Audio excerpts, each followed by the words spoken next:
Hola, probando micrófono, sí, sí, sí.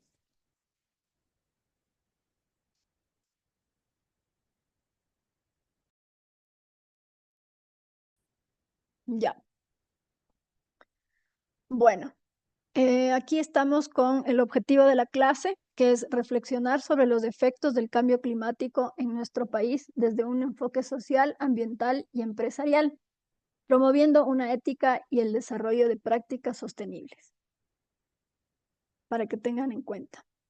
Bueno, hablar de cambio climático no es muy sencillo, la verdad. Es un tema bastante complejo, bastante controvertido y a veces hasta inclusive un poco negativo, ¿no? Así que empecé con la parte un poco positiva del asunto para no asustarles y después, bueno, hablamos de cosas más impactantes.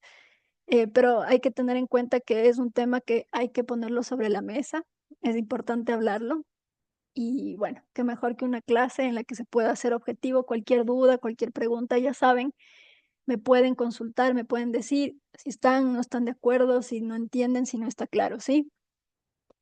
Entonces, bueno, el clima está cambiando, todos lo sabemos, en todas las escalas estamos experimentando, especialmente los ecuatorianos, como hablábamos ayer, notamos esta, mm, este impacto en nuestras centrales hidroeléctricas, las sequías nos están quitando básicamente la posibilidad de tener energía eléctrica, ¿no? El clima global es fundamental para mantener un equilibrio planetario. Como sabemos desde ayer, toda acción que se genere en algún país, en algún contexto, tiene repercusión sobre otro y repercute sobre el bienestar de otros espacios, otros países, otros territorios que quizá no tienen tanta influencia. Se estima que entre el 2030 y el 2050, al ritmo que vamos de consumo, la temperatura global media va a aumentar en 1,5 grados respecto de los niveles de la era preindustrial, incrementando así los riesgos para el equilibrio del planeta. El aumento de esta concentración de gases de efecto invernadero, que era lo que veíamos ayer, que es la principal causa del cambio climático, es una amenaza total a nuestro equilibrio. Entonces, al ritmo que estamos contaminando, si continuamos con estas tasas, realmente se establece y ya se determinó que vamos a calentarnos en 1,5 grados el sistema climático de la Tierra. Entonces, es un tema a tener en cuenta. Bueno, aquí tenemos un poco la noción de lo que son los acuerdos internacionales de cambio climático, una cronología súper básica de los puntos más importantes que han ocurrido a lo largo de la historia del globo en relación a este tema, que es importante tener una pequeña idea de cómo fue dándose toda esta historia del cambio climático. Entonces, en el 72 tenemos esta conferencia de Estocolmo, en Suecia, que es como la primera gran conferencia de ambiente y ahí marca como un inicio de acuerdos y se establece que hay que trabajar en comunidad, en cooperación internacional, para que se trasladen fondos, se traslade conocimiento a los países, de unos países a otros, de los que más influyen, los más desarrollados, a los menos desarrollados. En el 88 se crea el panel intergubernamental de cambio climático, que es básicamente el ente rector en cambio climático, que nos pone los acuerdos sobre la mesa, todas las políticas en cambio climático mundial. Es fundado en la ONU y a través de la OMM, que es el Programa de Naciones Unidas para la Meteorología Mundial, algo así. Ahorita no me acuerdo exactamente las siglas, pero bueno, y también tiene que ver el Frente de Ambiente de las Naciones Unidas. Con ellos, con este conjunto de organizaciones se crea el IPCC, que es un nombre que van a escuchar bastante, si no lo han escuchado ya. Y básicamente ellos, como les digo, son el ente rector y su misión, digamos, es evaluar científicamente o evaluar toda la información técnico-científica sobre temas de cambio climático. Entonces, ellos son los que avalan los estudios, nos dicen si esto es válido o no, esto no es. Cada país, cada año, bianualmente, de hecho, cada 2 años, entrega un informe de cambio climático en relación a sus impactos y a sus acciones, y ellos son los que tienen que estar calificando. Técnicamente es una organización bastante fuerte científicamente, y bueno, como les digo, son los rectores. Después tenemos la Cumbre de la Tierra en Río de Janeiro. Mucho de hablar de la Cumbre de la Tierra no hay. El protocolo de Kioto es muy, muy importante, es el primer tratado que hace que los países se vinculen en un objetivo mutuo de reducir las emisiones de gases de efecto invernadero en más que nada los países desarrollados, ¿no? Porque los nuestros, como les decía, mucha incidencia no tienen. De todas maneras, igual tenemos compromisos y igualmente hacemos vaca, digamos, para aportar a la solución de este problema. En el 2009 se crea una COP, que es la Conferencia de las Partes, en Copenhague, y realmente ahí es donde se generan los acuerdos. No sé si han escuchado alguna vez la COP, que siempre nuestro país asiste a la COP, hay todo un gran bochinche climático de la COP, y se presentan todos los países y empiezan a armar acuerdos y empiezan a generar soluciones, salen ideas, presentaciones, hay muchísima información, presentaciones de información de cada país, de organizaciones, ya sean no gubernamentales o sí, o el sector privado inclusive, y hacen todo un acuerdo, hacen varios acuerdos y se firma y se hacen estos convenios, ¿no? Ahí ha estado el Ecuador siempre presente con nuestras delegaciones políticas, y no sé si han visto también a representantes de nuestros indígenas, del sector indígena. Está Elena Hualinga, no sé si la conocen, que es una activista climática bastante conocida, reconocida en el mundo, que es ecuatoriana, y ella hace presentaciones. El pueblo Shuar han hecho presentaciones de cómo ellos cuidan el ambiente y cómo deberían las entidades más grandes, las organizaciones, los países, también tener esa misma perspectiva de cuidado de los bosques y de la naturaleza. Básicamente, las COPs son eso, ¿no? Ecuador realmente en las COPs se empieza a vincular casi que recientemente, y empiezan a hacer a participar de estos debates a partir del 2010. En una de estas COPs se generó también el acuerdo de crear una institución que se llama el Fondo Verde para el Clima, que es una institución que sobrevive básicamente de donaciones de los organismos internacionales, de los países que más contribuyen al cambio climático, y ese Fondo Verde es el que básicamente nos financia a nosotros los planes, los programas, las estrategias, es quien nos da el dinero para que podamos hacer toda esta investigación y podamos nosotros hacer nuestros inventarios de gases, que ya vamos a ver más adelante lo que significan.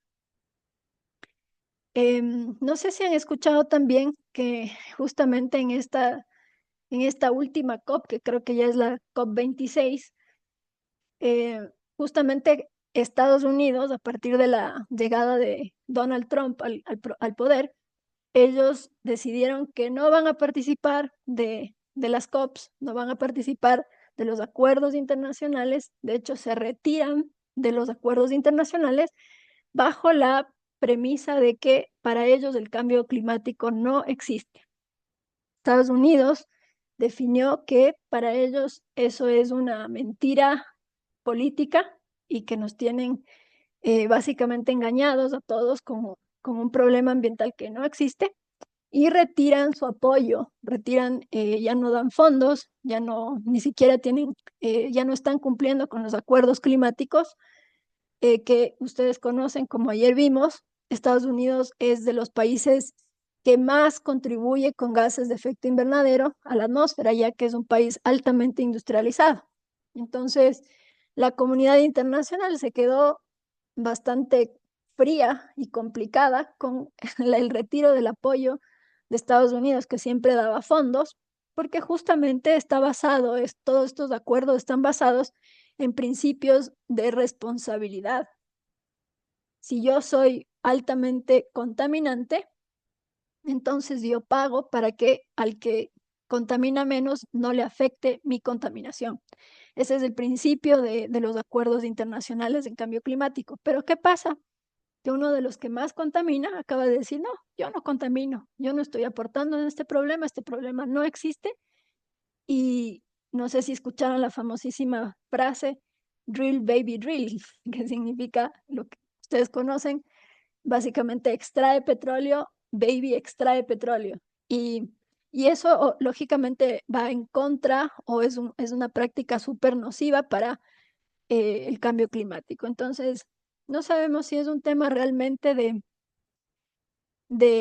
interés de explotación de los recursos. Ellos necesitan el dinero, necesitan la explotación, necesitan sacar materias de la naturaleza, entonces niegan el cambio climático y dicen, no, yo no me adhiero a esto y yo continúo con mi extracción de maderas, de petróleo, de recursos. Entonces se quita, se retira Estados Unidos y realmente la comunidad internacional se queda pasmada y complicada.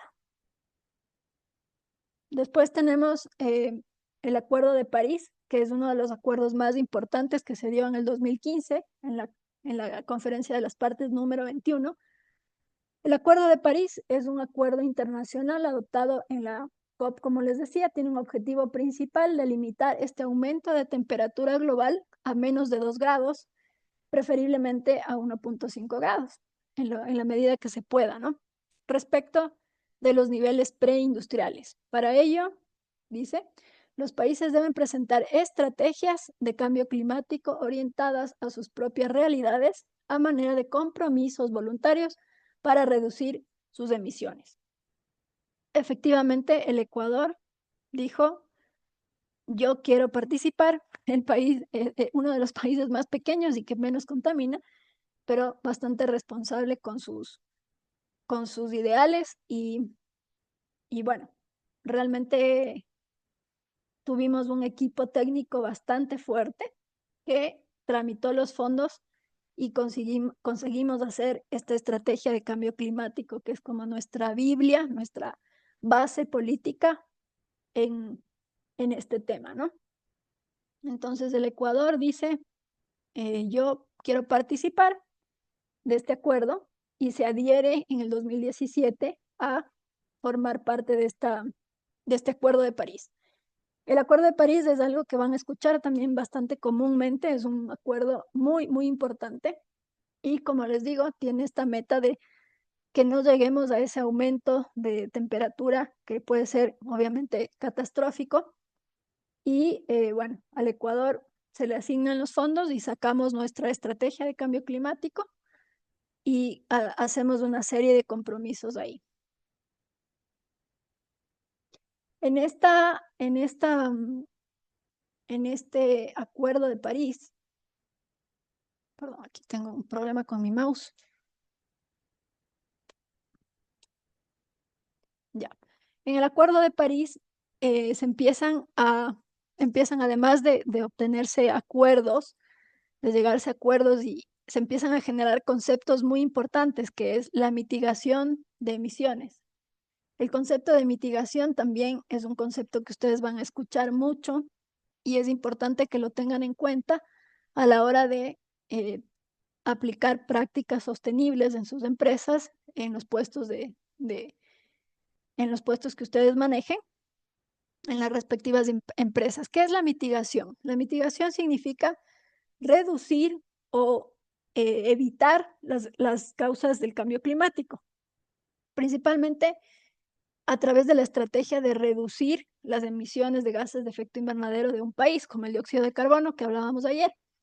Entonces, lo que busca la mitigación es alcanzar un equilibrio entre lo que sería la emanación la emisión de dióxido de carbono antropogénico, recordemos, antropogénico de origen humano, no del origen natural. Cuando se quema un bosque se va el dióxido de carbono, eso es parte del ciclo, no es un gran contribuyente al cambio climático porque es carbono natural, pero sí lo que es antropogénico versus la capacidad que tiene el planeta de absorber ese carbono, ¿no? Naturalmente, a través de sumideros de carbono. ¿Qué son los sumideros de carbono? Son justamente lo que hablábamos ayer, los bosques, los suelos, los océanos, que son sistemas naturales capaces de absorber el carbono de la atmósfera y transformarlo nuevamente. Entonces, este concepto es muy importante, el concepto también de adaptación al cambio climático, que esto ya es algo que, bueno, somos especies de adaptación, vamos a tener que empezar a ver estrategias para que ya no nos afecte tanto, tratar de mitigar como primero y después tratar de adaptarnos a lo que ya no se pueda cambiar, ¿no? Como en la vida. Los países deben fortalecer, o sea, el Acuerdo de París dice que los países deben fortalecer su capacidad para adaptarse a los impactos del cambio climático, aumentar la resiliencia, es decir, su capacidad de recuperarse y reducir esta vulnerabilidad que tienen. El Ecuador es un país, como les decía, altamente vulnerable y tiene que invertir muchísimo dinero en investigaciones, en planes de riesgo para adaptarnos a la población a este tipo de problemas, ¿no? Y también, bueno, en el Acuerdo de París se generan estos mecanismos de financiamiento climático donde los países desarrollados, se acuerda que los países desarrollados tienen que movilizar al menos 100.000 millones de dólares anuales, ¿no? Esto es al año, para apoyar países como los nuestros. Entonces, básicamente, el que es contaminante debe pagar. Eso es un principio ambiental muy fuerte. El que contamina, paga. Punto. Así, así se manejan todas las leyes ambientales del mundo. Eso es con el Acuerdo de París. Entonces, el Ecuador adquiere todos estos compromisos en la Cumbre de la Tierra en Río de Janeiro. Ecuador firma esta convención y se compromete a elaborar los inventarios de gases de efecto invernadero. ¿Qué son los inventarios de gases de efecto invernadero? Vamos a ver más tarde, más adelante. Prisi, coméntame. Y si es que los países más desarrollados apoyan con dinero para el cuidado del ambiente a los países pequeños, ¿quién controla que aquí no se gasten en otra cosa? Porque no, como hay corrupción en todos los ámbitos posibles en nuestro país, entonces, ¿quién controla eso? Correcto, es una excelente pregunta.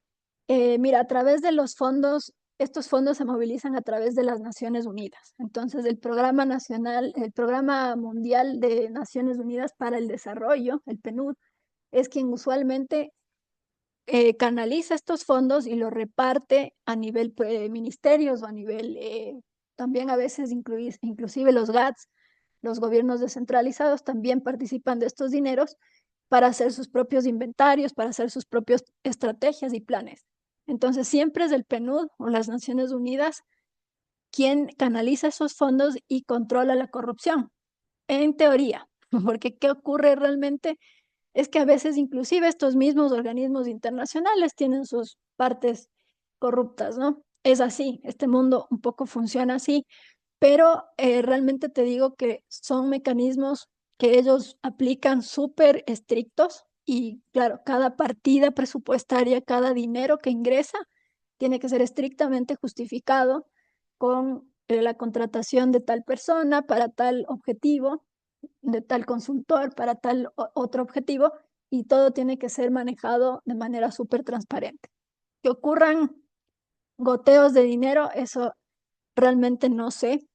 He escuchado por ahí que ocurre, pero yo no sabría realmente si hay una transparencia al 100% de parte de las Naciones Unidas. Pero teóricamente es así. Una excelente pregunta. ¿Cómo van hasta aquí, chicos? ¿Van comprendiendo la teoría?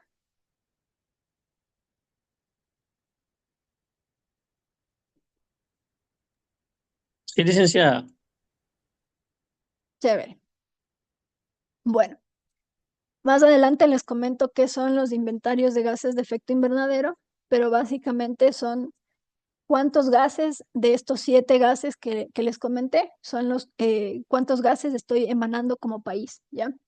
Y también en esta cumbre se adoptan estas estrategias para mitigar el cambio climático. Entonces, a partir de esta adhesión, el Ecuador realmente ha ido avanzando continuamente en la planificación, el fortalecimiento de su marco legal, de su política ambiental en relación al cambio climático y sí está haciendo realmente una gestión muy interesante. El Ecuador realmente ha sido uno de los países latinoamericanos que más se mueve en conseguir estos fondos sin tramitar, ¿no? Es interesante cómo siendo tan pequeños siempre hemos tenido autoridades competentes que sí han movilizado, más que autoridades de los ministerios en sí, los ministros, que no usualmente no son tan, tan conocedores, a veces tenemos abogados en el Ministerio de Ambiente y dices, si bien tiene que conocer de leyes, realmente no son técnicos en temas ambientales, ¿no? Entonces, estos temas realmente escapan ellos de conocer, pero la gente que es técnica, la gente que hace parte de las secretarías de cambio climático, son gente bastante competente y en Ecuador tenemos un cuerpo bastante fuerte técnico, ¿no? Entonces sí podemos decir con orgullo que tenemos un país que tiene compromisos bien asentados. Después, en el 2019, el Ecuador, perdón, en el 2009, en la COP15, en Copenhague, Ecuador comienza a involucrarse activamente en los debates de financiamiento climático, es decir, empieza a levantar la mano a decir, denme plata, yo quiero hacer esto. Tal vez hay un tema ahí de aprovechar esos recursos, como un poco comentábamos, Prisi, no sé, pero sí, de que hay movimiento, lo hay. Después tenemos, bueno, lo que les comentaba, que la creación del Fondo Verde para el Clima, Ecuador igualmente accedió a este fondo para iniciar sus planes de adaptación, se adhirió y ahora el Fondo Verde nos financia a todos. En el 2017, como ya les comenté, nos adherimos al Acuerdo de París y establecemos objetivos a largo plazo para reducir significativamente las emisiones de gases de efecto invernadero, limitar el incremento de la temperatura media global y financiar nuestras iniciativas climáticas y fortalecer nuestra capacidad de adaptarnos y de ser resilientes al clima.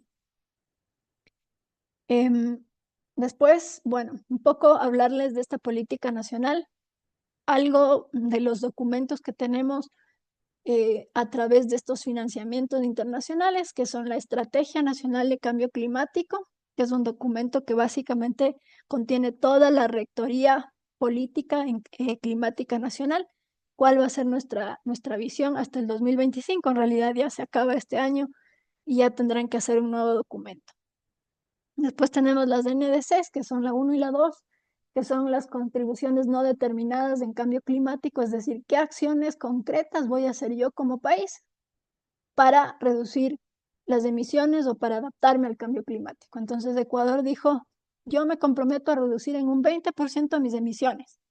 ¿Qué tanto lo conseguimos? Esa es la pregunta. Porque de ahí también para reducir emisiones necesitamos invertir otros recursos y tramitar otros fondos, ¿no? Entonces, eso dice la primera contribución determinada. La segunda dice que está presentada recientemente, se presentó. Dice, ok, yo actualizo esta información de la primera en mis compromisos y ahora incorporo 81 iniciativas concretas con enfoques de género, interculturalidad e inclusión intergeneracional. Es decir, mejoran los compromisos en la segunda NDC. Después tenemos el Plan Nacional de Adaptación al Cambio Climático. También contamos con un plan, cómo nos vamos a adaptar a los problemas climáticos. Que lo cumplamos o no, ese es otro tema. Lo mismo que hablábamos del Plan Nacional del Buen Vivir. Son planes que tienen una intención muy, muy bonita, pero que a la práctica movilizar toda una población de 18 millones de personas es altamente difícil, especialmente porque no hay una buena comunicación, no hay una buena investigación, no hay realmente instrumentos que puedan materializar estas propuestas, ¿no? Porque son planes. En realidad en la vida podemos tener planes, pero nunca ejecutarlos. Entonces, hay entidades que sí lo hacen, ministerios, el Ministerio del Ambiente, el Ministerio de Salud, quizá mueven fondos para adaptarnos al cambio climático, pero realmente nos queda muchísimo trabajo por hacer. Entonces, en este plan, lo que nos dice es que es una hoja de ruta que integra la adaptación al cambio climático en la planificación del desarrollo a escala nacional, local y sectorial. Es un plan bastante interesante. Si quieren, cualquiera de estos documentos están en internet. Si no me los piden, yo les puedo pasar si le quieren echar una ojeada. O bueno, también hay resúmenes y ahí pueden revisarlos. Además de otros planes que existen, yo quise mencionar el programa Ecuador Carbono Cero, porque es una iniciativa que está orientada a las organizaciones, es decir, a las empresas pequeñas, a las empresas grandes, que quieran participar de la descarbonización de la economía ecuatoriana, fomentando prácticas sostenibles en sus propios sectores de acción. Este programa Ecuador Carbono Cero, no sé si alguna vez en los ámbitos donde ustedes trabajan, no sé, KFC, por ejemplo, Grupo KFC, Prisi, donde trabajas tú, por ahí vi que Cristian también, ¿han escuchado alguna vez de este programa? Katy, coméntanos.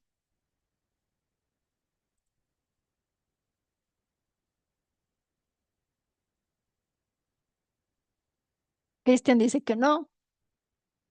Javier, no. Katy tampoco. Bueno, este programa es importante para ustedes conocer porque es un programa que em, es un programa que está orientado para que las empresas puedan ejercer acciones concretas para descarbonizarse. Aquí les voy a presentar un poquito de qué va, más adelante les voy a presentar un poquito de qué va este programa Carbono Cero. Porque es bastante interesante que lo conozcan como empresarios, ¿no? Bueno, antes de entrar justamente en lo concreto del carbono cero, quiero presentarles un poco las oportunidades y las responsabilidades de las empresas de acuerdo a estos lineamientos de cambio climático, de acuerdo a estas estrategias y estos planes, surgen una cantidad de oportunidades de negocio, oportunidades de hacer prácticas sostenibles, de hacer prácticas amigables con el ambiente y además también de adoptar responsabilidades para las empresas, ¿no? Entonces, el sector empresarial es un actor clave para cumplir con los compromisos climáticos. La participación del sector privado es muy importante, es crucial para que se puedan llegar a estos compromisos de cambio climático, ya que son las empresas, las ejecutoras básicamente de acciones de mitigación y adaptación. También son contaminantes.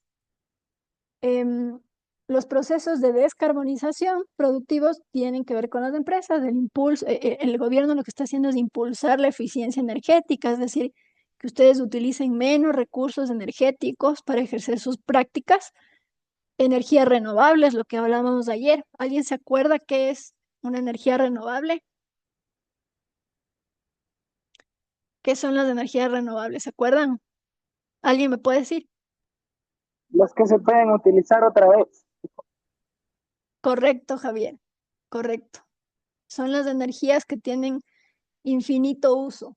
Entonces, el gobierno lo que dice es utilicen energías renovables. Claro, en la práctica no nos financian, no es fácil hacerlo.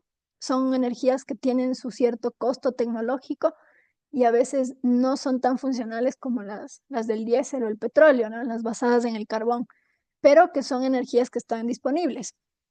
Entonces nos promueven el uso de estas energías, tecnologías limpias, promueven la práctica de producción y consumo sostenible, también fomentan la inversión sostenible, generan incentivos como reducciones, por ejemplo, en los impuestos, para empresas que tengan prácticas verdes o inviertan en soluciones climáticas.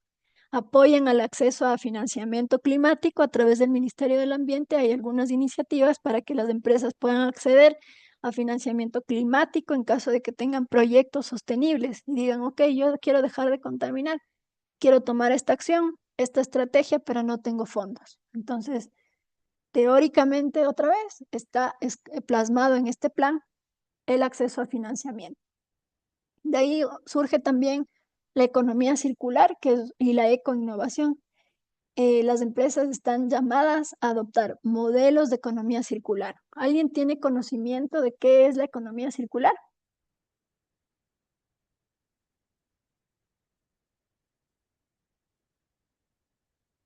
No, perfecto. La economía circular es una forma diferente de hacer economía. Lo que te dice la economía circular es que tú tienes una cantidad de recursos, utilizas esos recursos y generas desechos. En vez de generar desechos, una economía circular incorpora, en vez de ser lineal como la economía extractivista, lo que hace la circular es coger los desechos y volverlos a integrar en la cadena de valor a través de estrategias. Por ejemplo, si yo tengo mucha generación de plástico, entonces cojo ese plástico, lo trituro y lo convierto en, no sé, mobiliario urbano, por ejemplo. Y le vendo a una escuelita, le regalo a una escuelita pobre. Eso es economía circular, no es del modelo lineal. Y esto ya vamos a hablar más adelante, así que no me voy a explayar mucho, pero no es del modelo lineal de cojo, produzco, y mi cadena productiva se va transformando, utiliza el consumidor final y lo tiro y lo desecho y lo botamos como justamente una materia que ya no sirve de nada y lo botamos en nuestros ríos, lo botamos en nuestros suelos y contaminamos, ¿no? Ya más adelante hablaremos bien de la economía circular.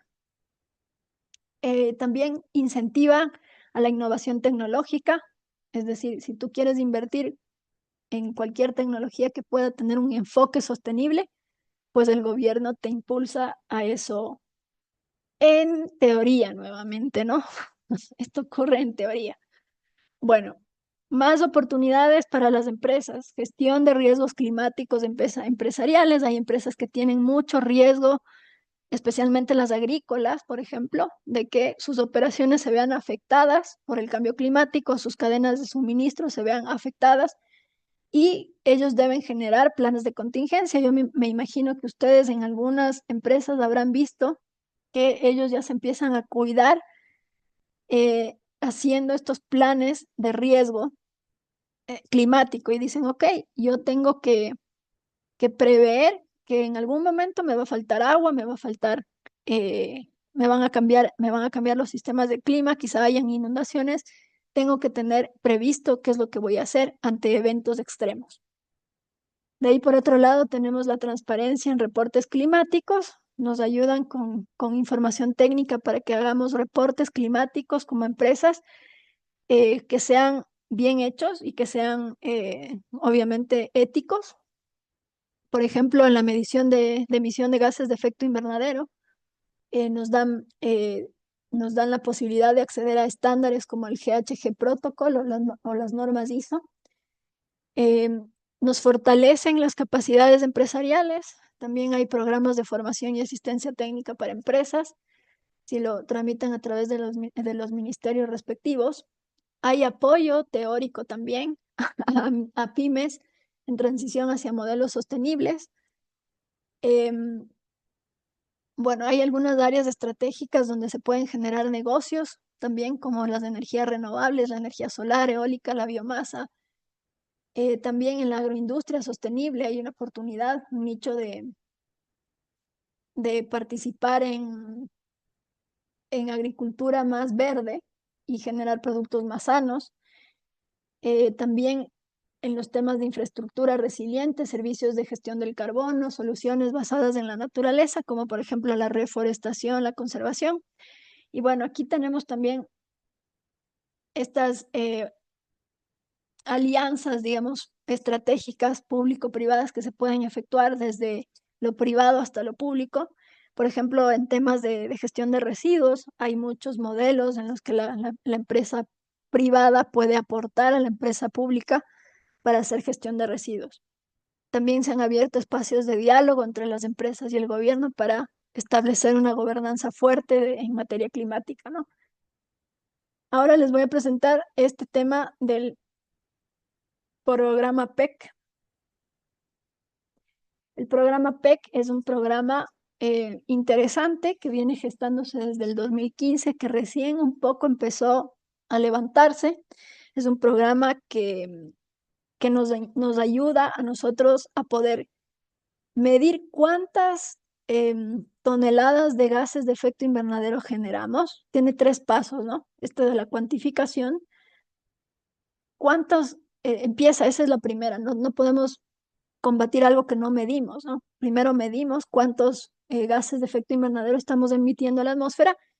Después hacemos un plan de reducción de esos emisiones. Al segundo año de este programa, decimos, ok, yo estoy emanando un montón de gases de efecto invernadero a través del uso energético. Ok, ¿qué voy a hacer para reducir esa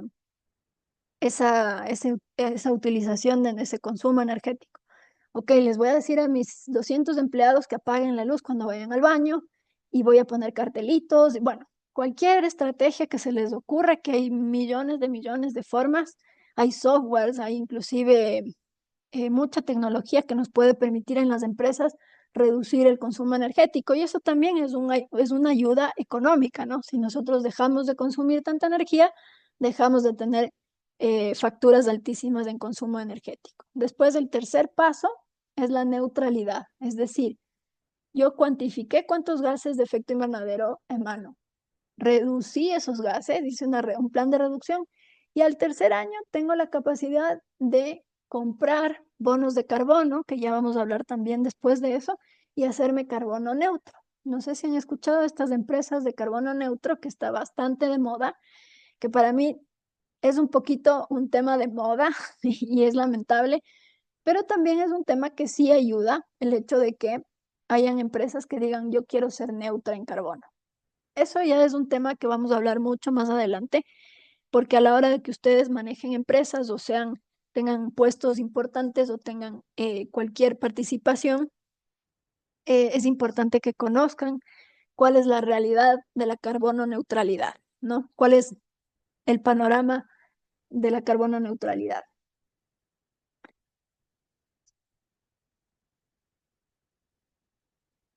Este programa es un programa también que está promovido por el Ministerio de Ambiente y Transición Ecológica y es un programa que no tiene un costo realmente, simplemente ustedes se adhieren y dicen yo quiero ser parte del programa Carbono Cero y el programa Carbono Cero les ayuda técnicamente a hacer todos estos pasos en 3 años y les da inclusive una distinción de empresa carbono neutro cuando ya llegan a este paso, ¿no? O también les dan esta distinción que les dice, ok, esta empresa está cuantificando sus gases de efecto invernadero. Después les dan este sello de aquí, el azul, les dice, esta empresa está reduciendo, tiene planes de reducción. Y por último, ya cuando son carbono neutro, es decir, que ya no emanan, ya no hacen emisiones de efecto invernadero, o si las hacen, las neutralizan apoyando proyectos de protección de bosques, por ejemplo, entonces les dan esta tercera distinción. Bueno, aquí, ¿qué es la huella de carbono? Es lo que les había comentado antes. La huella de carbono es una de las principales herramientas en el cálculo y reducción del impacto ambiental producida por el cambio climático, puesto que mide la cantidad total de dióxido de carbono y otros gases de efecto invernadero asociados con un producto, empresa, individuo o evento. Es decir, ustedes pueden medir la huella de carbono tanto para productos como para empresas, como para individuos y para eventos. Simplemente tienen que o adherirse a un programa como el PEC o contratar un consultor que les haga una medición de huella de carbono. La medición de huella de carbono está bastante de moda y es un primer paso, como les comentaba, para que ustedes puedan tomar medidas de reducción de estos gases, ¿no? Todas las empresas que ejercen este tipo de acciones, de, por ejemplo, leerse su huella de carbono, hacer un plan de reducción, son empresas, usualmente las multinacionales lo hacen porque tienen obligaciones éticas desde la parte de sus,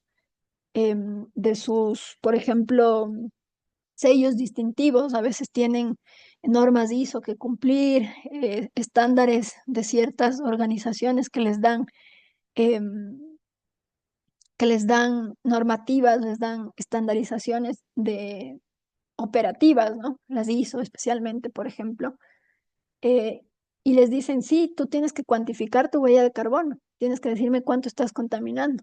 Entonces, las multinacionales usualmente tienen esta lectura de huella de carbono. No sé si han escuchado ustedes en sus empresas, chicos,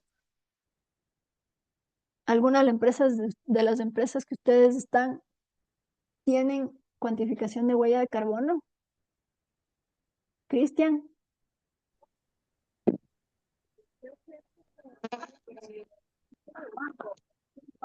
Katy, creo que Grupo KFC sí tiene, me parece. Tengo la impresión que KFC sí tiene huella de carbono. Bueno, ¿qué son en cambio los inventarios de gases de efecto invernadero? Es un poco la misma historia, ¿no? ¿Quién tiene, chicos, el micrófono prendido? Ahí, ya. Los inventarios de Hola. gases de efecto invernadero. A ver, ¿alguien está con el micrófono prendido, chicos? Creo que es Katy. Ya, Ah, gracias. sí, es que yo lo aprendí. Ahí me escuchaba. Sí, ya apágale nomás ahí. Ya está. Ay, no, era lo que yo le decía que sí, KFC y también el medio por donde nos paga. Sé que ProBanco es la identidad bancaria aquí del país que neutraliza el carbono. Tiene esa Así. ley también. Por ellos cambiaron las imágenes de todo verde ellos.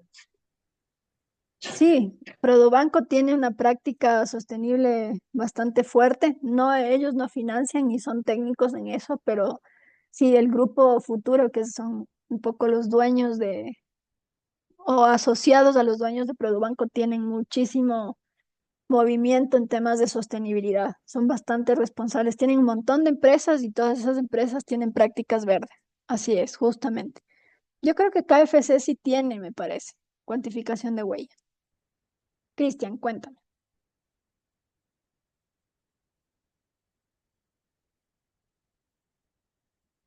¿Estás sin audio?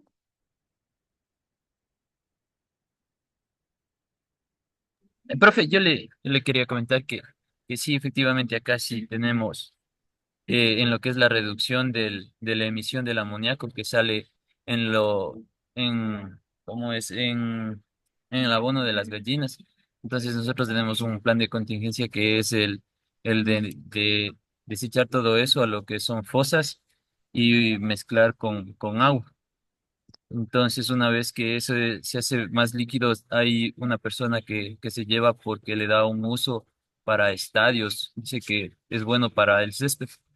Entonces, nosotros tenemos eso en cuanto a lo que es la contaminación del aire. Excelente. ¿Me puedes recordar, Cris, en qué empresa trabajabas? Yo trabajo en una granja avícola, una granja de huevos. ¿Grupo Oro era? ¿O algo así? Sí, de grupo. Chévere. Qué bueno conocer que tengan ese tipo de prácticas y que su gente esté inteligenciada en eso, ¿no? Porque a veces las empresas hacen cosas, pero la gente que trabaja ahí no tiene idea. O los clientes tampoco sabemos. Y bueno, ese es un tema interesante que vamos a topar en otra clase, pero para las empresas, aplicar este tipo de acciones, como nos comentas, Cristian, es inclusive es muy positivo a nivel de marketing, ¿no? Los ecuatorianos tenemos una responsabilidad con el ambiente y aunque no lo crean, muchísimos clientes, y esto es un dato importante para cuando ustedes manejen empresas, em, las acciones verdes les genera una visión positiva desde los clientes hacia su empresa. Les da una imagen positiva de empresa verde y hace que ganen clientes. Eso hay muchos estudios que ya más tarde les voy a presentar en estadísticas, cómo funciona la mente del consumidor. Ahora los europeos, por ejemplo, el 80% de los europeos dice, si no tiene prácticas verdes, si no es sostenible, yo no le compro.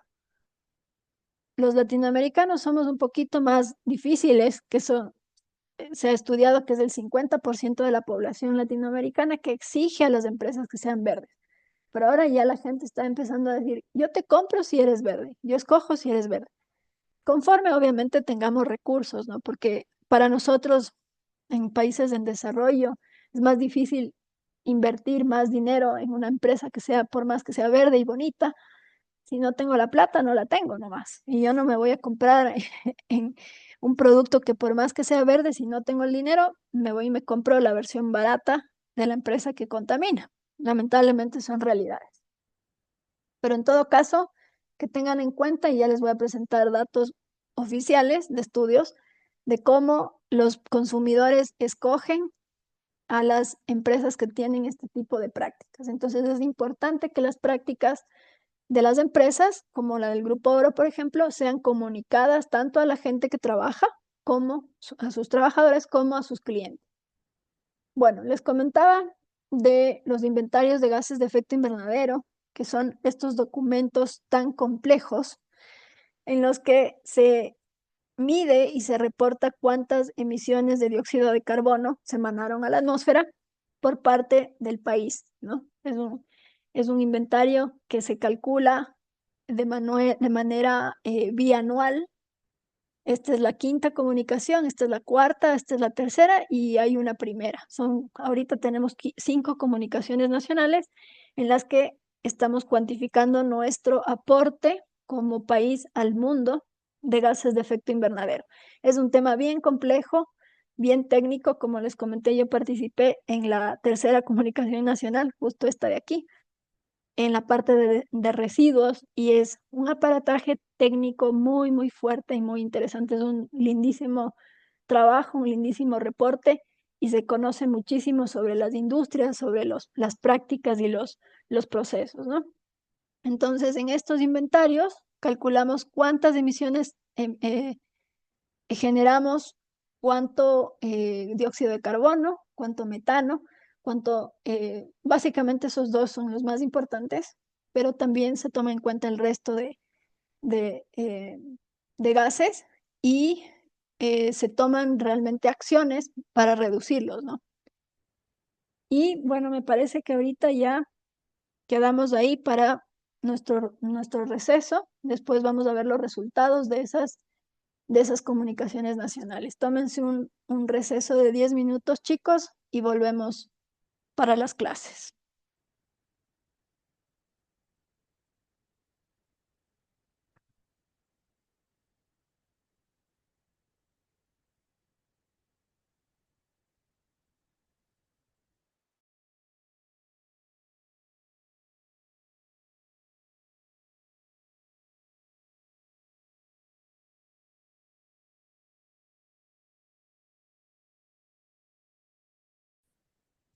Ya,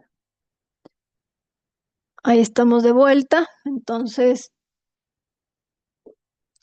como les decía, estos son los resultados de estos estudios tan importantes. Al 2022 es nuestro último inventario, nuestra última generación de información científica en Ecuador, elaborada por el Ministerio de Ambiente con fondos internacionales, ¿no? Entonces decimos que ¿cuál es el sector que más contribuye? Es el sector de la energía, el uso energético. Pese a que nosotros tenemos centrales hidroeléctricas que tienen supuestamente un consumo más verde de energía, una generación de energía verde o más verde, Igualmente, nuestro consumo energético es lo que más gases de efecto invernadero emana. Después tenemos el cambio de uso de suelo, es decir, cómo nuestros bosques se convierten en suelos agrícolas y se va expandiendo la frontera agrícola y vamos perdiendo bosques, deforestando. Ese es el segundo sector que más contribuye a la generación de gases de efecto invernadero. Después tenemos la agricultura con un 13%, todo lo que es perder, no solamente perder estos bosques para construir espacios agrícolas, sino es el uso de fertilizantes, el uso de, no sé por qué le llaman aquí agricultura solamente, porque la ganadería también es un proceso que emana muchísimos gases de efecto invernadero. Debería ser sector agrícola ganadero, pero no sé por qué le ponen solamente agrícola. Pero como les digo, la agricultura tiene prácticas como, bueno, maquinarias que emanan gases de efecto invernadero, productos que tienen impacto ambiental fuerte y obviamente la cría de ganado es una práctica de alta metanización, es decir, los desechos de las vaquitas cuando están pastando y esperando su faena, tienen una producción de excretas que son altamente productoras de metano. Entonces, por eso el sector agrícola ganadero es el tercer sector de mayor producción de gases de efecto invernadero. Es decir, estos 5 sectores que ustedes ven son los que más hay que tenerles en cuenta a la hora de conocer cuáles son los contribuyentes más fuertes de gases de efecto invernadero. Después tenemos el sector residuos con un 5,43%, es decir, lo que veíamos en clases anteriores, como disponemos toda la basura en los suelos, no manejamos técnicamente estos desechos y producimos grandes cantidades de gases de efecto invernadero en forma de biogás, de metano y de dióxido de carbono. Biogás equivalente a dióxido de carbono y metano. Y por último, nuestros procesos industriales. Las industrias en Ecuador no somos un país industrializado, por ende, las industrias no tienen mayor peso, pero en otros inventarios, de hecho, los procesos industriales han sido antes del de residuos. Es más, aquí está bastante eh, atípico este resultado, que los procesos industriales generen menos gases de efecto invernadero que los residuos. De hecho, yo creo que hay un pequeño error ahí o hay algún problema porque usualmente en el Ecuador hemos tenido porcentajes del 4 al 5, pero 5,43 es bastante alto. Pero los procesos industriales no pueden ser menos contaminantes, imagínense. O a menos que tengamos un sistema bastante deplorable de gestión de residuos, lo cual, no sé, me genera un poco de duda estos resultados que han sacado. Pero bueno, no vamos a corregirles al Ministerio del Ambiente. Después tenemos quizá la parte más desalentadora del cambio climático es los efectos, ¿no? Que probablemente muchos de nosotros preferimos no escuchar y no saber, son problemas que no nos van a coger, no nos van a afectar, pero que realmente ya están ocurriendo, ¿no? Y que sí es importante conocer para estar inteligenciados y conocer las estrategias, los planes y las formas en las que podemos adaptarnos o podemos mitigar estos problemas, ¿no? Ahí está nuestro querido Nevado Cotopaxi con mucha nieve y bueno, vamos a ver qué es lo que está pasando con esos, esos nevados ecuatorianos. ¿Dónde poner esto? Bueno, efectos generales del cambio climático en Ecuador. Ahorita vamos a enfocarnos solo en lo general, que es más o menos son 6 puntos que son los más importantes, que son eventos extremos de sequías, lluvias intensas, inundaciones, heladas u olas de calor. Retroceso de los glaciares en la sierra, reduciendo fuentes de agua dulce, incremento del nivel del mar, afectando nuestras zonas de costa, perdiendo territorio, mayor frecuencia e intensidad del fenómeno del Niño, que es probablemente uno de los más álgidos problemas que atraviesa el Ecuador, porque no tenemos ni planes, ni recursos, ni fondos para cubrir a la población que es impactada por el fenómeno del niño y de la niña, ¿no? Son problemas que la gente de la costa los padece mucho más que la gente de la sierra, que de hecho solo la gente de la costa conoce cuáles son realmente los problemas del niño. Bueno, acá también un poco, pero mucho menos. Y la expansión de enfermedades tropicales como dengue, malaria y leishmaniasis. Esto todos son datos obtenidos de estos estudios que les comento de la Estrategia Nacional de Cambio Climático, elaborada en el 2012. Ahora ya deben haber nuevos datos, pero yo lógicamente no les puedo poner algo que no es oficial, aunque conozco otros impactos importantísimos, pero que salen y se escapan de lo oficial, ¿no?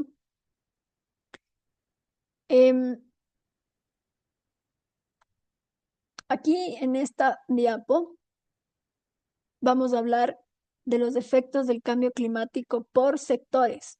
El sector de la agricultura, pesca, los recursos hídricos y la salud humana. Estos son los sectores más afectados por el cambio climático. Lo que vemos es una agricultura y ganadería y a la vez, obviamente, la soberanía alimentaria, es decir, nuestra capacidad propia de producir alimentos sin tener que importarlos, es el número uno de los sectores afectados. ¿Por qué? Porque se disminuye con estos cambios y alteraciones en el clima, se disminuye la productividad agrícola por sequías o inundaciones, aumento de plagas y enfermedades en los cultivos, impacto en el acceso a alimentos, afectando nuestra seguridad alimentaria, es decir, nuestra capacidad de producción de alimentos, y el ingreso y la sostenibilidad, inclusive de los pequeños agricultores. Obviamente, si yo invierto, soy un pequeño agricultor, invierto en un terreno y hago mi propio emprendimiento agrícola y viene una helada y me friega los tomates o el producto que esté, es muy, muy devastador, ¿no? Para las economías y para, lógicamente, nuestra seguridad alimentaria, nuestra provisión de alimentos.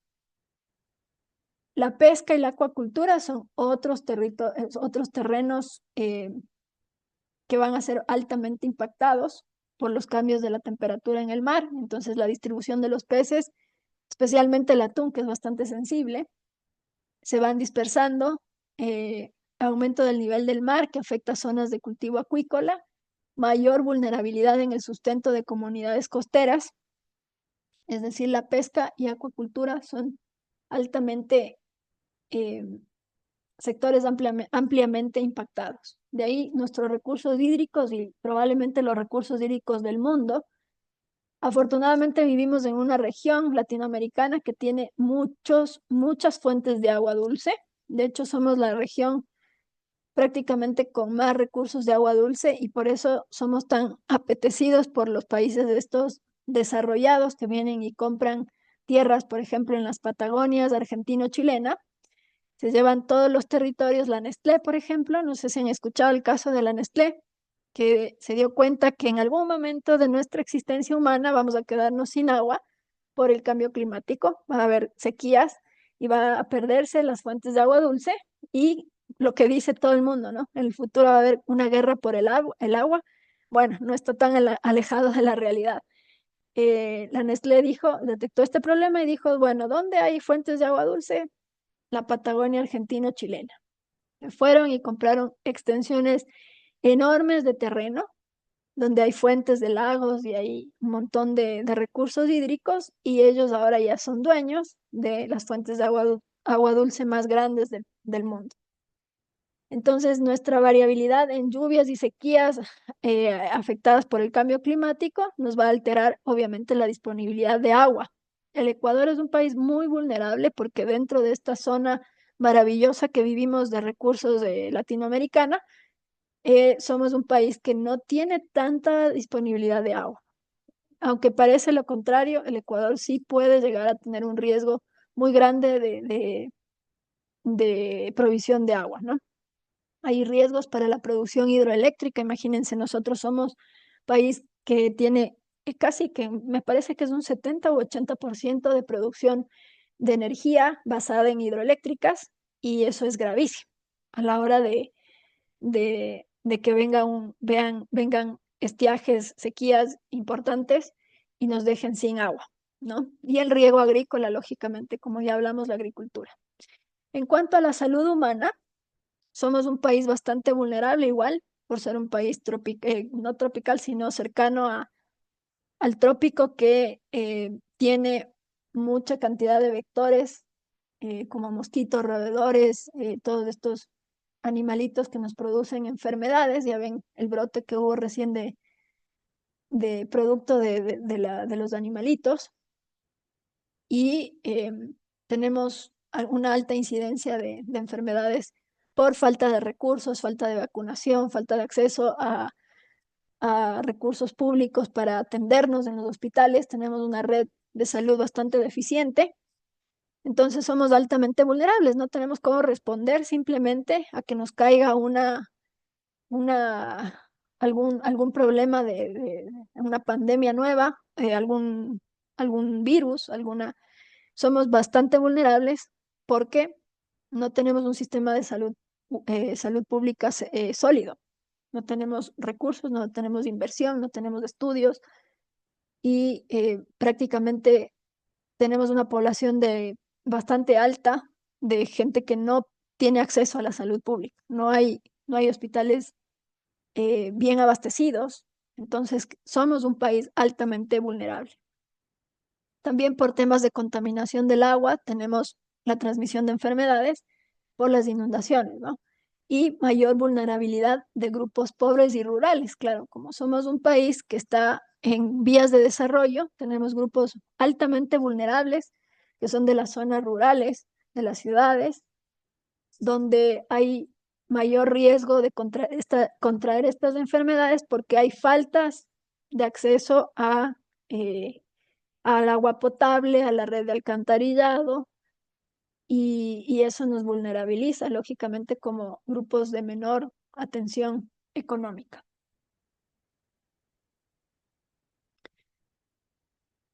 Otro de los sectores importantes son los ecosistemas y la biodiversidad. Nuestro país es mega diverso, tenemos un montón de especies, un montón de variedades de seres, tanto humanos como distintas culturas y multiculturales somos, y de distintas especies endémicas, animales, por lo que estas vulnerabilidades se hacen grandes, ¿no? Tenemos cambios climáticos que pueden permitir la pérdida de hábitats naturales, con lo cual se van a perder especies nativas de aquí, y especialmente eso ocurre en las Islas Galápagos. Tenemos una compañera que sabe perfectamente el tema, que si quiere opinar algo es libre de hacerlo. Cualquier persona que quiera, obviamente, opinar está libre de hacerlo, ¿no?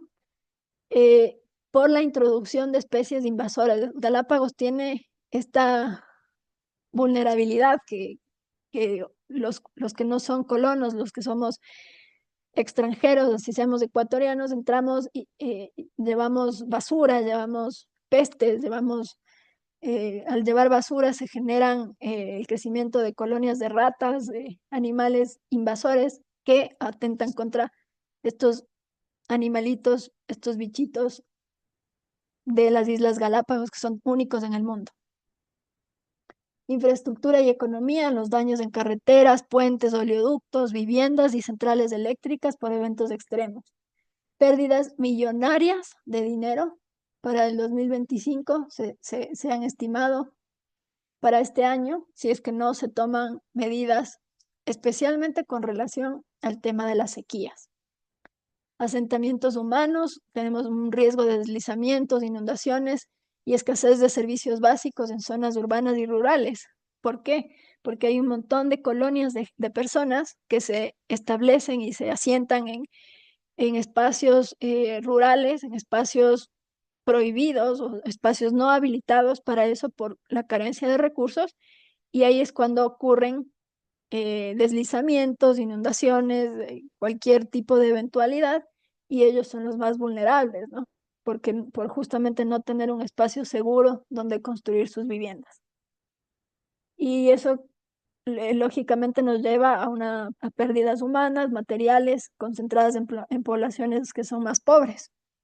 Entonces ahí yo pienso y digo, es increíble realmente pensar que el mundo, estos países industrializados tienen tanta generación de gases, tanta responsabilidad como para venir a decir un presidente, no, nosotros no vamos a contribuir con esto porque esto es una mentira, cuando hay familias, hay gente, hay poblaciones pobres, vulnerables, que viven en espacios básicos donde no hay acceso a servicios, y por culpa de estas decisiones tienen que pagar los pobres.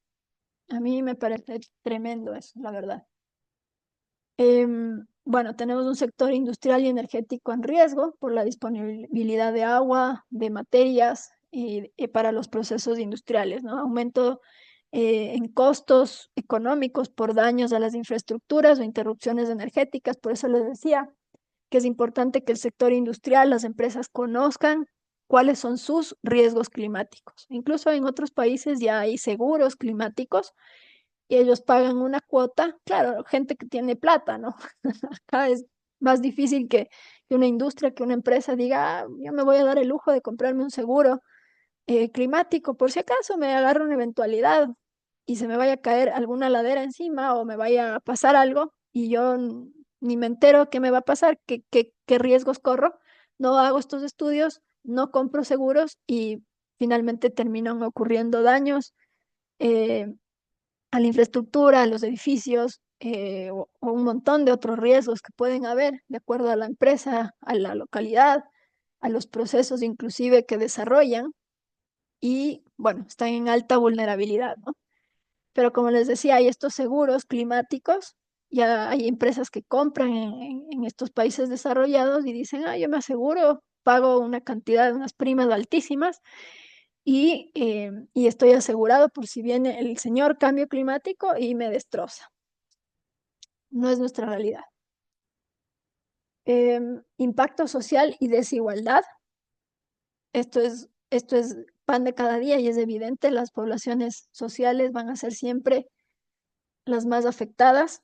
Hay una afectación lógica en comunidades rurales, indígenas, que son las más endebles a este tipo de catástrofes, ¿no? Aumento en la migración climática. Hay personas que dicen, me están ocurriendo desastres en mis comunidades, voy a migrar a otras zonas más seguras, ¿no? Dicen, yo no sé si este es un dato oficial, pero yo he escuchado que el Ecuador, de las zonas con menor riesgo al cambio climático, son las zonas andinas.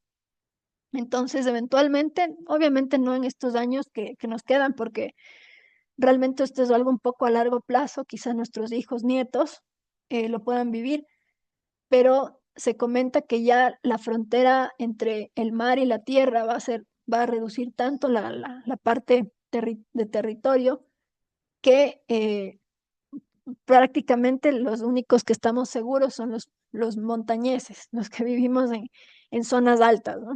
Eso es lo que dicen, no sé qué tan oficial sea eso, pero sí hay estudios y sí hay comentarios que, bueno, no sé si estudios, de esa parte no les tengo que corroborar, que las partes andinas son las menos vulnerables. De ahí tenemos lo que ya habíamos comentado, cambios en los patrones climáticos afectan nuestra disponibilidad y acceso a alimentos. Por ende, nuestra seguridad alimentaria y nacional se ve afectada. Igualmente, nosotros somos un país privilegiadísimo en el sentido de tener suelos altamente ricos en potasio, en minerales, en nuestros suelos y nuestro clima son tan favorecidos que nosotros prácticamente podemos sembrar y cosechar cualquier tipo de producto, lo cual nos hace un poco más resilientes a la hora de alimentarnos. Si es que ocurre una catástrofe mundial, el Ecuador tiene la posibilidad de autosostenerse con la infinidad de productos que tenemos y que producimos, ¿no? Y no depender de países extranjeros para que nos traigan, qué sé yo, el arroz, las frutas, las verduras. Nosotros tenemos nuestro propio sistema productivo y eso de alguna forma nos ayuda. En algo muy puntual tenemos esa suerte. Bueno, les voy a hablar sobre los impactos regionales. Em, Hasta aquí quisiera consultarles si tienen alguna duda, alguna pregunta.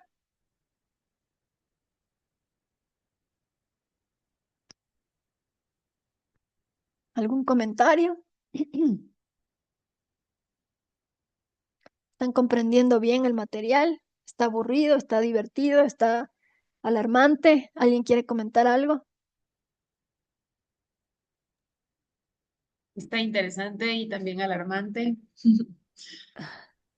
Sí, en mi empresa tenemos un certificado ambiental, pero también deberíamos tener un plan ambiental que todavía no se ha trabajado y tenemos que hacerlo en este año. ¿Me recuerdas, Tracy, Ujú. cuál era tu empresa? Yo trabajo en Famedic, Famedic era. ajá, Famedic. Son, es ropa médica descartable. Ajá. Ahorita con el tema de las mascarillas es una locura, una Sí. locura. La gente se ha peleado a golpes allá afuera de nuestra empresa por el tema de las mascarillas. Wow. Pero bueno, creo que también a veces la gente sobredimensiona ciertas cosas, a veces por desinformación. Y, y entonces sí, ahorita estamos en un momento complicado, pero a mí esta clase me parece súper interesante por eso, porque nosotros tenemos un técnico de seguridad industrial que es externo, y yo soy la única persona que trabaja en seguridad industrial dentro de la empresa. Mm. Entonces me encanta tener estas pistas de por dónde se puede arrancar porque necesitamos hacer ese plan ambiental en este año. Claro, claro, inclusive la ley les obliga a tenerlo, ¿no? No sé si los Exacto. descartables, si ustedes fabrican y tienen muchos residuos de textiles, me imagino, ¿no? O no fabrican. Sí, nosotros fabricamos, claro, es una fábrica, son como 150 operarios en la fábrica, pero sí tenemos, por suerte, esa parte sí está, es bien manejada, tenemos gestores de residuos.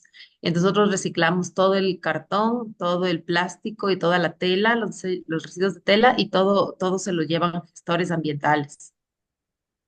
Chévere. Entonces, sí, sí, esa parte, igual en la empresa hay los tachos para separación de basura y entonces eso está bien controlado.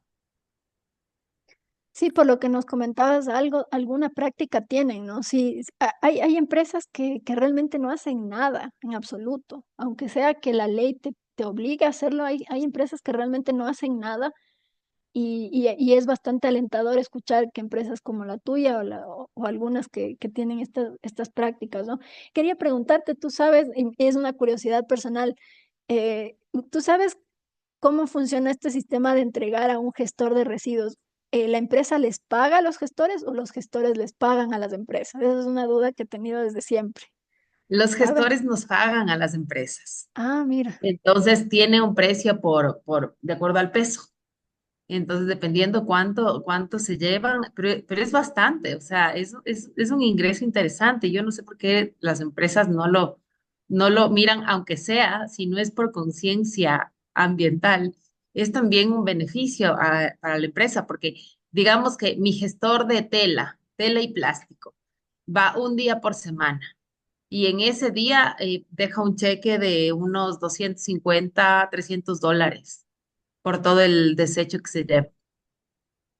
wow. Aparte, el gestor de cartón también va un día por semana y y nos deja un cheque de unos $150. Entonces, ajá, Wow. genera también un ingreso. Bueno, en mi empresa, ese ingreso se va siempre a una cuenta que es para hacer todos los eventos, la fiesta de Navidad, el Día de la Madre, todas esas cosas salen de ese fondo que se hace por el tema del reciclaje. Mira, qué interesante. No sabía que les pagaban ellos. Qué curioso eso. Sí, siempre tuve esa duda de qué hacen con los gestores, qué hacen con eso, ¿no? Como hay en otros países, yo me formé en la Argentina y en la Argentina más bien las empresas les pagan a los gestores para que se lleven. Lleves este desecho de aquí. Entonces son modelos diferentes, ¿no? Yo he escuchado antes que aquí en Ecuador hacen eso, pero no estaba segura si era un sistema que funcionaba así. Me parecía un poco curioso. Pero mira, Sí, interesante. claro. El gestor nuestro, por ejemplo, es Arcoplast. Entonces ellos se llevan el desecho y creo que hacen productos con ese desecho. Mm, Entonces sí, ajá, nos pagan. Arcoplast. Sí, ese es el gestor, ajá. Uno de los Interesante. gestores. Uno Ujú. de los, claro, los textiles también. Sé que en Otavalo compran, tienen algunos gestores de textiles y compran muchísima tela de los fabricantes de toda la producción que hay de ropa allá, ¿no? Igual es todo una industria. Ya ven, de todo se puede hacer negocio en este mundo, hasta de los desechos. Eso es, chicos. Bueno, continuando vamos a hacer un análisis por región en Ecuador, de cuáles son las regiones más, digamos, cuáles son los impactos por cada región. Vamos a empezar con la Amazonía, de izquierda a derecha, de derecha a izquierda, perdón, sería de este a oeste con la región amazónica. Solamente escogí 3 impactos importantes para no agobiarnos, pero para que tengamos en cuenta como país qué es lo que nos puede ocurrir a partir de estos temas que ya empiezan más adelante, 2030, van a empezar a ser álgidos, ¿no? Entonces, en la región amazónica tenemos un aumento de las inundaciones en zonas vulnerables. Las áreas cercanas a la frontera con el Perú en el sur son muy susceptibles a inundaciones de gran magnitud, afectando a comunidades en condiciones de alta vulnerabilidad. Recordemos que la región amazónica tiene em, una alta población indígena que está realmente relegada, que no tiene acceso a muchas condiciones positivas y que tienen una vulnerabilidad muy, muy alta. A pesar de que hay empresas que llegan e invierten y un poco les regalan cosas, pero no es suficiente. Son poblaciones ricas en recursos naturales y realmente son empobrecidas. Entonces tienen altas condiciones de vulnerabilidad.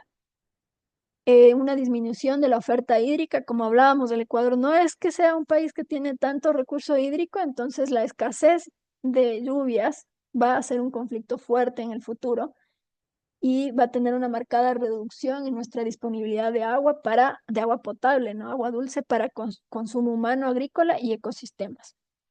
La alteración de los ecosistemas amazónicos también está en alta vulnerabilidad por los cambios de temperatura, patrones de lluvia que alteran la biodiversidad y servicios ambientales, como la regulación del ciclo de agua, la polinización, la captura de carbono, que justamente este ecosistema amazónico es, como les comentaba ayer, es un sumidero de carbono, es decir, toda esa cantidad, esa masa de bosques es gran captadora de carbono, entonces nos ayuda y conforme hay más talas y más talas y más ampliación de frontera agrícola, vamos afectando nuestra propia capacidad de ser resilientes al cambio climático, ¿no?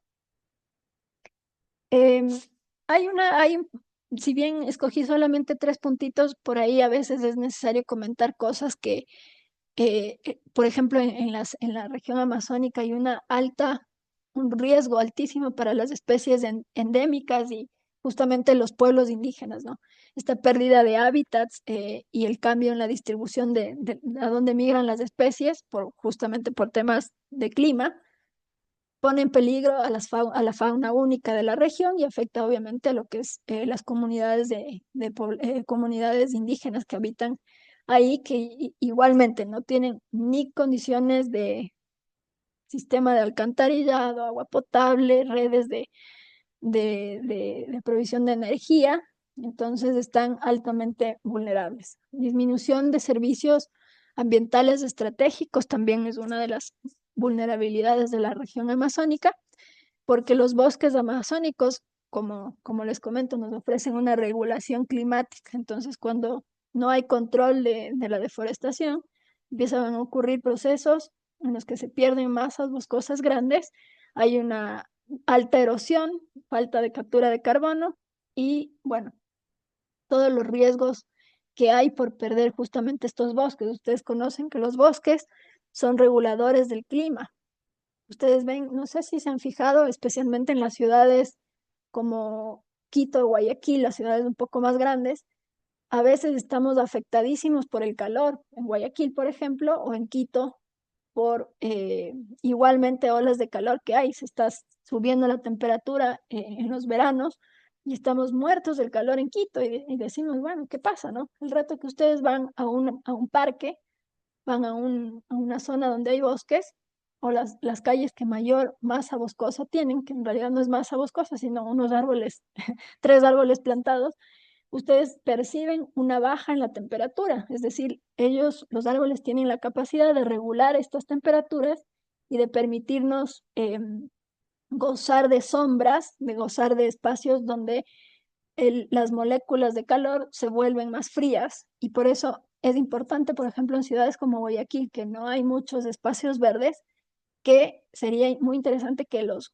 gobernantes conozcan cuáles serían los beneficios de tener áreas verdes más prominentes, ¿no? En Quito tenemos montones de bosques, claro que no son bosques precisamente endémicos, es decir, naturales, sino bosques sembrados de eucalipto, pero que mal sí nos protegen del calor y nos protegen de las altas radiaciones solares que tenemos. Tenemos una brutalidad, a veces tenemos inclusive, estamos en alerta roja por la radiación solar y claro, los calores se hacen intensos y llegas y hay espacios donde hay zonas verdes de bosque, de árboles y tienes espacios más, más regulados, ¿no? Entonces puedes estar en la sombrita en el Parque La Carolina, en el Parque Metropolitano, tienes ya bosques más fríos, ¿no?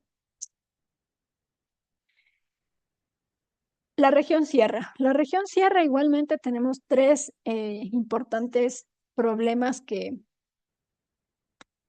estamos atravesando, que si bien les comentaba que la región sierra es probablemente la que menos impacto va a tener de enfermedades, de pérdidas de territorio, etcétera, pero igualmente vamos a tener una escasez de lluvias y una variabilidad en realidad según la estación. eh, Escasez de agua, no sé si ustedes conocían cuáles eran, justamente en el año 24 tuvimos una cantidad de incendios forestales brutal. O sea, bueno, ya me salté a la última, pero este tema de la escasez de precipitaciones me lleva al aumento de los incendios forestales, está un poco ligada, pero ya hablando de eso, tuvimos realmente episodios desesperantes y alarmantes de sequedad tan extrema y obviamente de los pirómanos que no faltaban, que se nos incendiaron grandes hectáreas de bosque que hasta ahora están recuperándose y nos generaron problemas enormes porque, claro, no llovía, no había ni energía y nos incendiábamos. Y acto seguido, a las 2 semanas teníamos precipitaciones enormes y barrios inundados. Entonces, claro, está ocurriendo que el cambio climático nos tiene un poco, a los quiteños, un poco locos ya. Entonces, enfrentamos temas de disponibilidad de agua, especialmente en el Ecuador, en la parte del centro, la Sierra Centro, cuenca, donde está el río Paute y la cuenca del río Jubones, que estaban en su momento sin precipitaciones y sin abastecimiento para la agricultura, el consumo humano y la energía, ¿no? Generación eléctrica. La desglaciación de los nevados, esta es probablemente una de las que más pena me da. Los glaciares para mí, como serrana, son emblemáticos y los estamos perdiendo. hay unos datos interesantes que han hecho estudios en los que ya se establece que el 50%, casi 56% de los glaciares está perdido. Se ha ido perdiendo desde el 90, se han hecho estudios, 97, 2010, 2016. Nos falta un estudio más reciente, pero hemos perdido prácticamente el 56% de nuestros glaciares. No significa que, por ejemplo, veamos que el Cotopaxi a veces tiene más nieve, no significa que ahora tiene más nieve, entonces no se perdió, no. Es la parte del glaciar, lo que está congelado, lo que está en la base de la montaña en forma de hielo, ¿no? No es lo que se ve visiblemente, que a veces cae nieve en el Pichincha y vemos una capita de glaciar, pero no, no es eso. Vamos por algo más allá, que es justamente la capacidad de producir este glaciar, ¿no? Entonces, ya se estableció, ya se hicieron estudios que los Andes ecuatorianos están retrocediendo y nos pone obviamente en riesgo de fuentes de agua, porque muchos de los ríos se abastecen de estas fuentes de hielo que se derriten al verano y caen en los ríos y nos abastecen de agua dulce, ¿no? El deshielo. No es una incidencia tan fuerte la de los hielos, que tenemos otras fuentes de agua, fuentes hídricas en la sierra, pero y lógicamente finalmente también abastecen a los ríos costeros, ¿no? Entonces dependemos altamente de estas provisiones de hielo. Y bueno, como ya les comenté en lo de los incendios forestales, pero en relación a los glaciares, dicen que las montañas más vulnerables son el Cotopaxi y el Cari-Guairazo, que son los que más están perdiendo sus capitas de hielo, pero que realmente hay otros volcanes como el Altar, que es precioso, no sé si alguien los conoce. em, son montañas que están igualmente en peligro de ir desapareciendo, ¿no? Los Ilinizas, el Antisana tiene una gran capa de hielo, pero también hay estudios que está perdiendo el Cayambe, e inclusive el más grande es el Chimborazo, que igualmente ya se ha establecido que está perdiendo su capa de hielo, ¿no? Entonces, esta disminución del hielo y estos derretimientos están produciendo cambios en los ciclos hidrológicos. Como les decía, un pequeño cambio en un lugar afecta a todo un sistema climático, a todo un sistema hidrológico. Entonces, hay reducción o aumento en los caudales de los ríos, concentraciones de lluvias en ciertos días llueve demasiado, en otros días ya no llueve y claro, el clima está loquísimo, está variando y está provocándonos eventos extremos, ¿no? Estamos muy inundados o estamos secos prácticamente. Vamos con la región costa. Igualmente escogí 3 impactos y el más importante probablemente el fenómeno del Niño. Esta producción de inundaciones y eventos extremos no escapa a la costa. El aumento de las lluvias intensas e irregulares que están agravadas por el fenómeno del Niño, ¿no? Inundaciones frecuentes, allá sí padecen muchísimo de eso, que han afectado a provincias como el Guayas. Ustedes, chicas del Guayas, deben conocer mejor que nosotros. Manabí, los ríos en Esmeraldas igual, severamente afectados, provocando en muchas ocasiones estados de emergencia, ¿no? En la costa ecuatoriana. Tenemos una afectación en la agricultura costera con pérdidas enormes de cultivos de arroz. En el 2019 y el 2009 y 2010 se perdieron como el 25% de la superficie cultivada de lo que era el arroz, los cultivos de arroz en los ríos y en Guayas por justamente eventos climáticos, lo cual otra vez cae nuevamente en los pequeños agricultores, porque no son resilientes, porque no tienen los recursos económicos. ¿Cómo hacen si cae una helada o una lluvia? Bueno, helada más difícil, pero una lluvia intensa y les inunda los espacios que ya tienen su cierta capacidad de sostener agua. Claro, se complica muchísimo más que nada para las poblaciones vulnerables.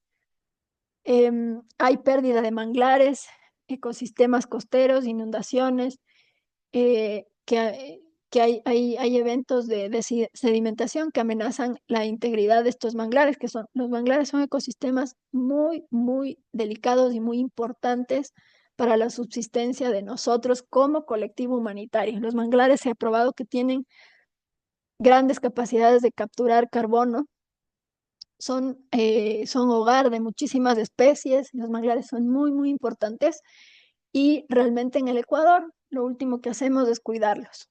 No hay políticas, no hay realmente quien haga leyes o a quien haga políticas de cuidado de los manglares, ¿no? Un poco los páramos, creo que los serranos nos hemos movido mucho, especialmente las comunidades indígenas, para proteger los páramos, pero en cuanto a los manglares, hay muy poca acción nacional de protección, que es, como aquí dice, claramente es un hábitat clave para la biodiversidad y protección costera, y ni siquiera solo costera, ¿no? Sino realmente hay un impacto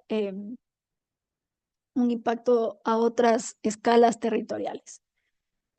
También, bueno, igual son solo tres, pero también mencionar que el tema de la salud pública en regiones como la costa es álgido, muy importante tener en cuenta la propagación de enfermedades, que o sea, es más común tener eh, plagas de dengue, malaria, la leptospirosis, que justamente estamos ahorita, más que nada, me parece que es en la región amazónica, no estoy segura, pero en la región costa siempre hay una vulnerabilidad mayor, ¿no? Debido a las condiciones propicias de calor para los vectores que les gusta lo cálido, lo húmedo.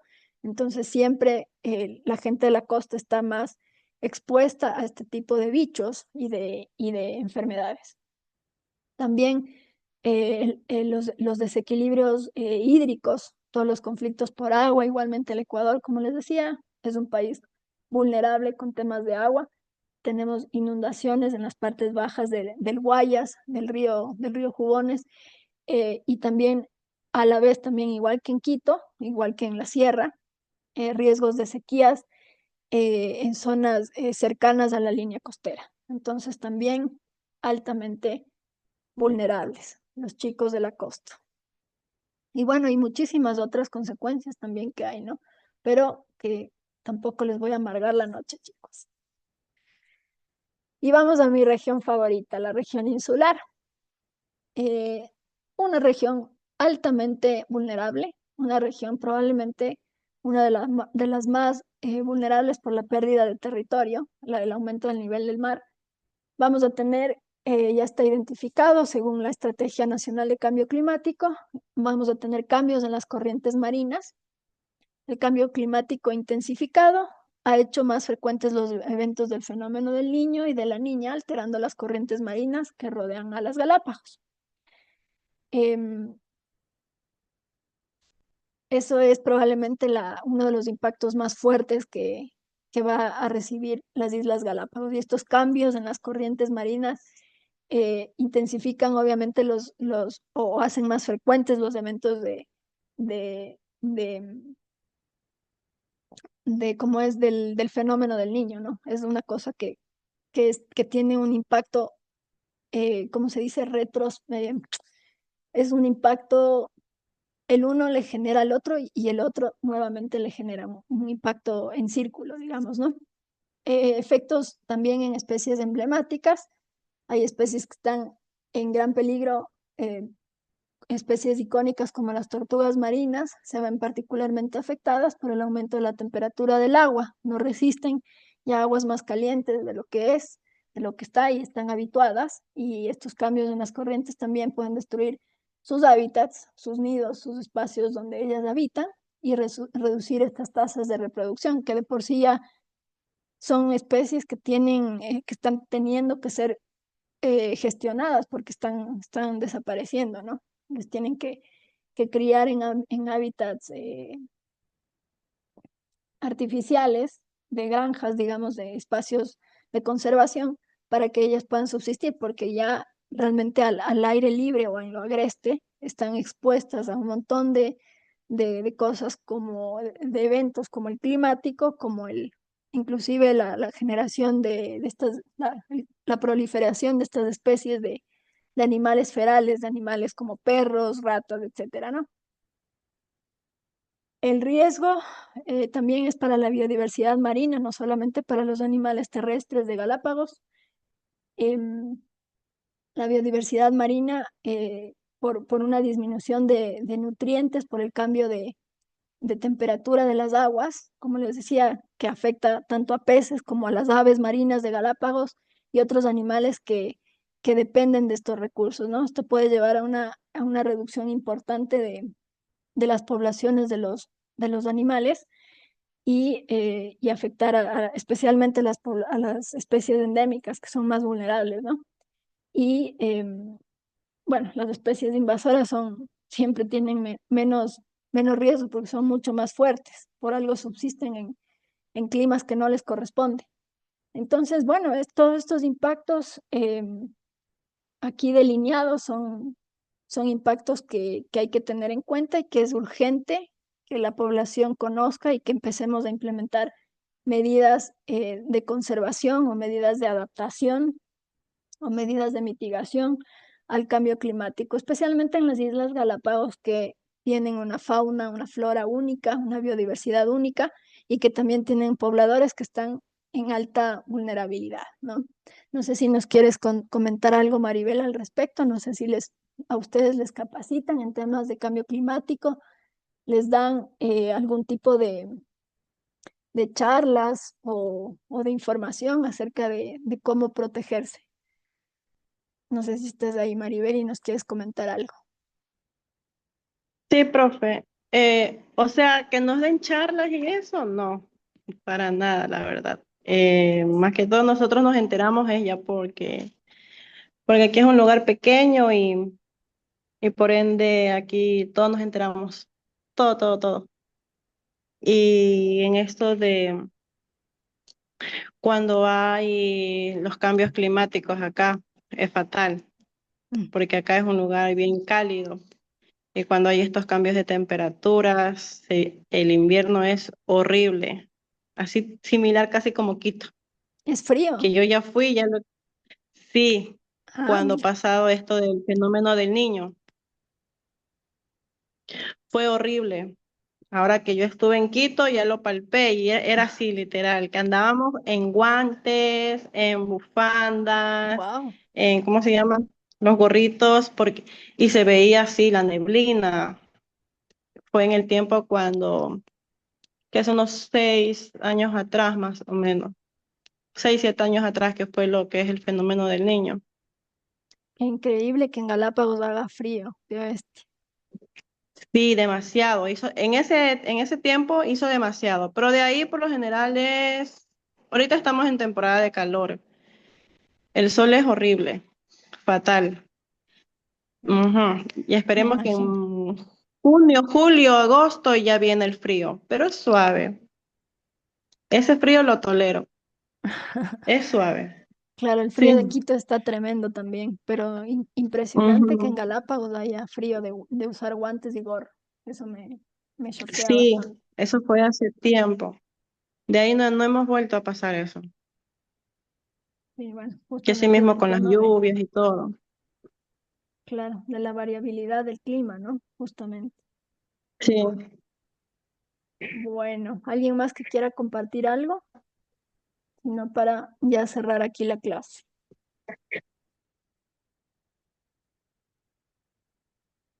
Bueno, chicos, recuerden que para mañana está la tarea, pero ya se hayan organizado y bueno, estamos viéndonos mañana, ¿listo? Chao Listo, con Gracias. profe. todos. Gracias. Hasta mañana. Gracias. Hasta mañana. Hasta mañana, buenas Hasta noches. mañana, profe.